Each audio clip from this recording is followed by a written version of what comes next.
Hello friend, কেমন আছো? আশা করি যে যেখানে আছো ভালো আছো। আমি ত্রিপুরা কুয়ায় ছোট্ট একটা গ্রাম থেকে রিনা বলছি। এখন বাসি কাজটা করব, তো চলো সঙ্গে থাকো। তো ওইদিকে সকালবেলা বাসন নিয়ে চলে গেলাম কলপারে। তো বাসনটাকে মেজে নিচ্ছি বন্ধুরা।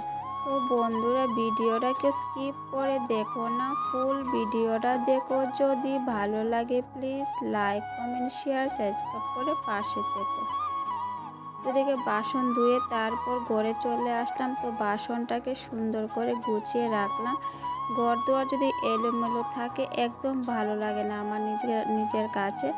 ঘর দুয়ার যদি সুন্দর থাকে দেখতেও ভালো লাগে। একজন মানুষ দেখলেও বলবে যে না, ঘর দুয়ার সুন্দর করে গুছিয়ে রাখছে। এদিকে বারান্দাটাকে একটু ঝাড়ু দিয়ে দিলাম সকালবেলা। আর দেখো কত ধুলা বালি উঠছে। বারান্দাটাকে লেপতে হবে, আবার যেহেতু বারান্দাটা পাকা নেই তার জন্য ধুলা উঠছে।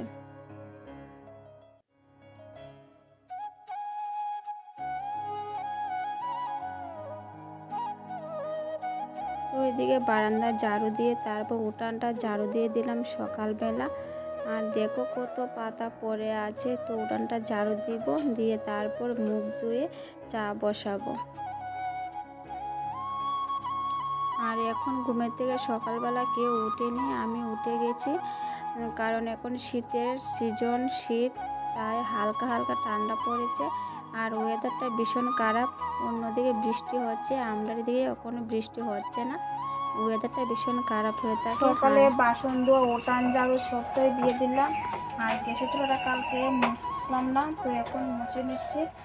মুছে তারপর চা করবো, চা খেয়ে নেবো। তারপর মুছতে একদম মনে নেই, এখন মুছে নিচ্ছি সকালবেলা। দেখো চা বসিয়ে দিয়েছি আর গ্যাসের চুলাটাকে মুছে নিলাম। দেখো এখন কতটা পরিষ্কার হয়েছে। এদিকে লাল চা করে ভাত বসিয়ে দিয়েছি। তো এই দেখো দু চুলাতে বসিয়ে দিয়েছি, একটা আতপ চাল একটা সিদ্ধ চাল। কারণ মা আতপ চাল ভাত খেতে পারে না, তার জন্য বসানো হয়েছে। তো চলো সঙ্গে থাকো।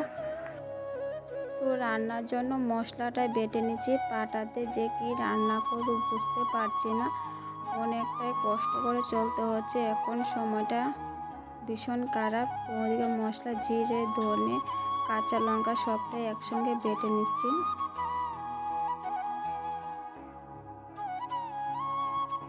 তো রান্নার মতন কিছুই ছিল না। তো ওইদিকে বাবুর ডিমটাকে চুলে নিচ্ছে আর মা দিয়ে সবজি করছে, কারণ বাবুর প্রেশার একদম কমে গেছিলো। আর এদিকেও রান্না করা হয়েছে নিরামিষ তরকারি আর লাউয়ের কোষা, আলু দিয়ে ভাজি, বেগুন ভাজি। মনে হয় এমন কেউর বাড়িতে রান্না করে না, আমরাই রান্না করলাম। তো রান্নার মতন কিছুই ছিল না।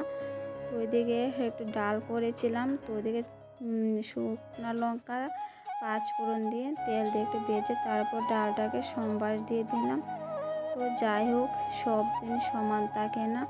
খুব সময়টা খারাপ, খুব কষ্ট করে চলতে হচ্ছে এখন। তো অনেকদিন পর গ্যাস আনা হলো, অতদিন দেখো মা আজ উঠানটা লেপে নিচ্ছে গোবর দিয়ে। দেখো পুরা উঠানটা লেপে নিবে, কারণ এখনো কার্তিক মাস, বাড়িতে কীর্তন দেওয়া হবে তার জন্য। আর রৌদ্র উঠেছে, কারণ কদিন ধরে দিনটা ভীষণ খারাপ ছিল। মনে হয় বৃষ্টি আসবে, কিন্তু বৃষ্টি আসেনি। তো চলো বন্ধুরা সঙ্গে থাকো। সকালবেলা দেখো বিছনাটা গুছালাম সুন্দর করে, কিন্তু গুছিয়ে কোনো লাভ নেই, বিছনাটা আবার এলোমেলো হয়ে গেছে। তো বন্ধুরা ভিডিওটাকে স্কিপ করে দেখো না, ফুল ভিডিওটা দেখো। যদি ভালো লাগে please like comment share subscribe করে পাশে থেকো।